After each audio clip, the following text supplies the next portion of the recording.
Public guilt tripping.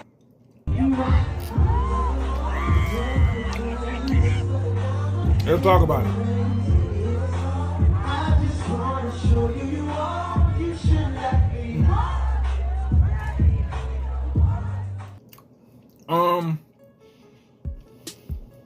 Public guilt tripping, man. It's like what you see with Drake on stage talking about how all the people left him, like the people that was once there, fake friends, and now they no longer there by his side, to be by his side throughout all what he's going through after the Kendrick Lamar battle. He on stage pretty much whining about the whole situation, but it's nothing that we're not expected to hear from Drake, to be honest with you. This ain't nothing that shocking. Like, do I expect better out of him? No. I expect him to be exactly who he is. Drake. Is it kind of sad to see? Yes.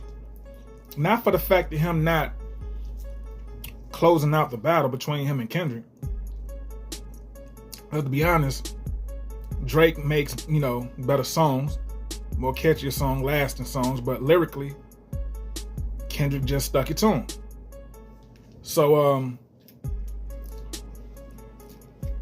I can't even at first, this is what I was going to do. I was going to be like, man, this is embarrassing.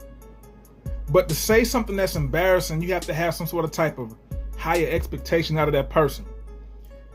It's kind of like a shock when you see them move one way, when you expect them to move another way, because you just not used to seeing him in this particular manner, right? But I thought to myself, when have I ever seen Drake move any different? When have I ever seen him not moving and giving off a certain similar personality from what you see him being on that stage at the Mario performing? But what makes it even more corny is that you have Mario, shout out to Mario, Virgo's in the building. But to have that man, not to have him, not saying that he had him performing, but with Mario performing, You Should Let Me Love You. And then right after that, you mention all this, is like, man, damn, I get it, you in your feelings, but don't make it so obvious right after You Should Let Me Love You. You want to get on stage and talk about who ain't with you no more, who was once there but ain't there no more, fake friends, and all that. This boy's all under public guilt tripping. And what I mean, you got to think about all the wrongdoings Drake have done before.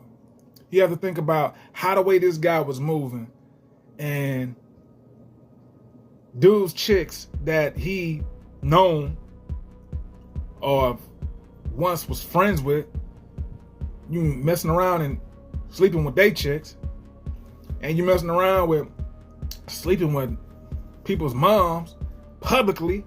Just ain't no sort of type of cat in the world publicly. You want people to see you doing this, and to see him with Diddy's daughters, golly, I don't care how old them girls look. I don't care, not look, but I don't care how old them girls get.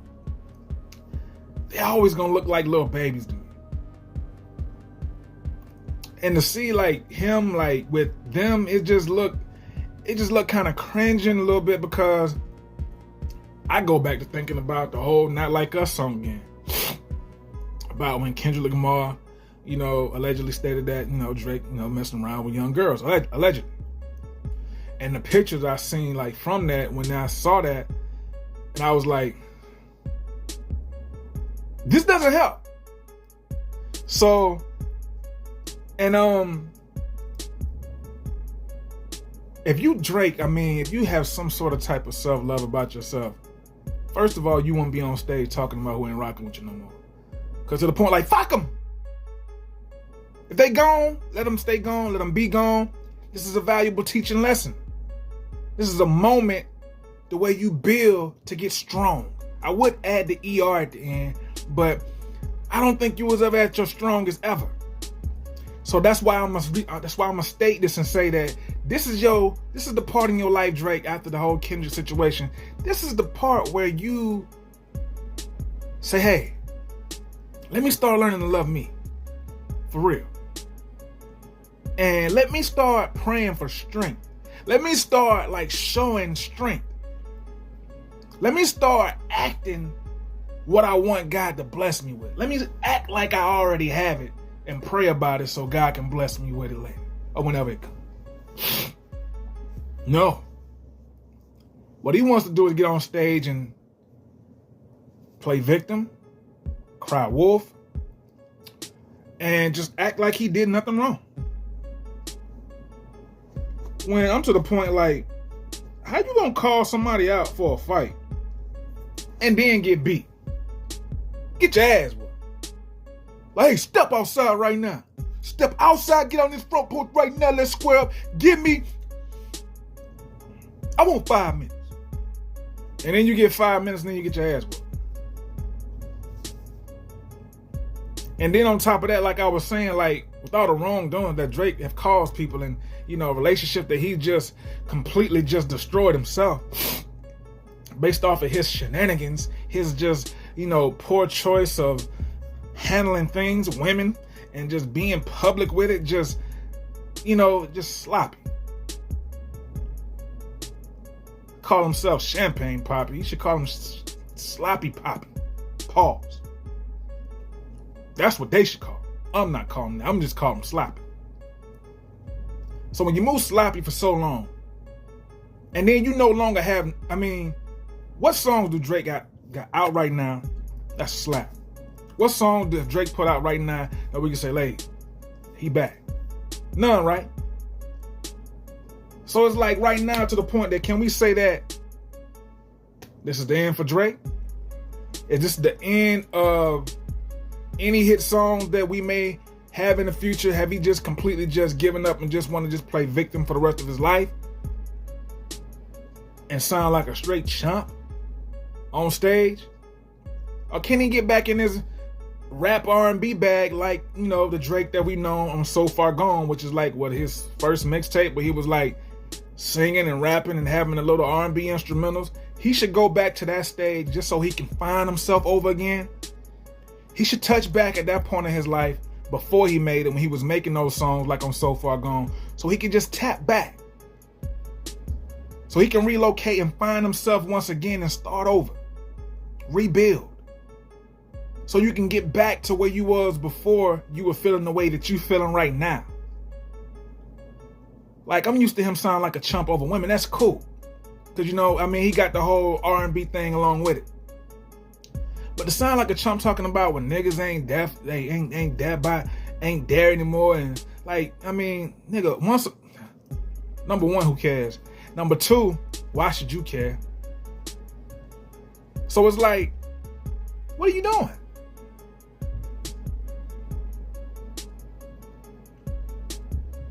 And if you're going to have if you're going to be saying all this, what you're saying on stage, don't have an R&B singer performing a song, especially a song, You Should Let Me Love You, which is a classic, and then ranting them, and then ranting, cried ranting.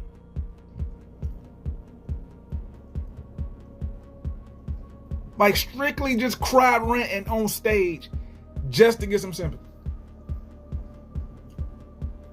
That's that type of shit that make you not even want to check for any type of music that he may have in the future.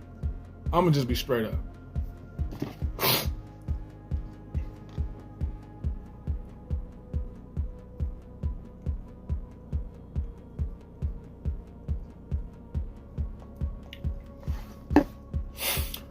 So, only people that go through public guilt tripping are the people that once stung other people, and now they feeling the sting of themselves, and now they want to be sympathetic for themselves and want others to feel sympathetic for them as well. And doing it all in public. That's the definition of public Guilt tripping. When it all comes back in full circle, everything that you've ever laid on the line, and then it comes back and it bites you, but you can't handle it. You just can't deal with it.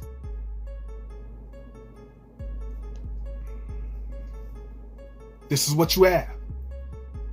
Aubrey Graham.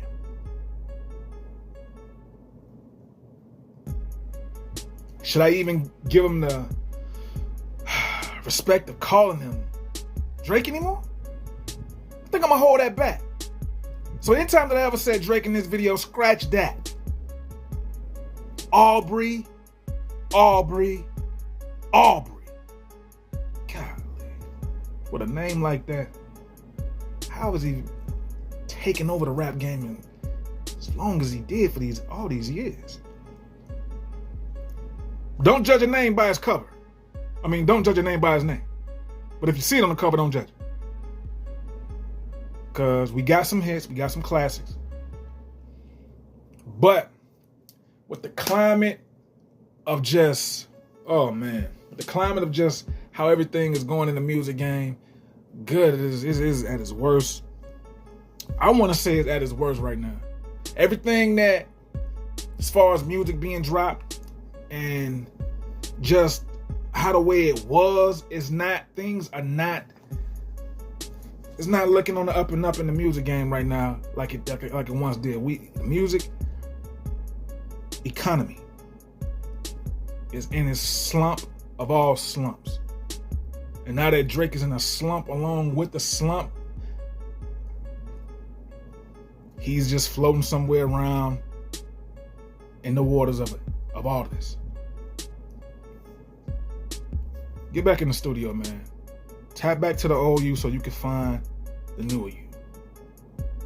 If you even care to do that. Sensei Reality TV. Like the video, subscribe to the channel. I'll holla, man. One love.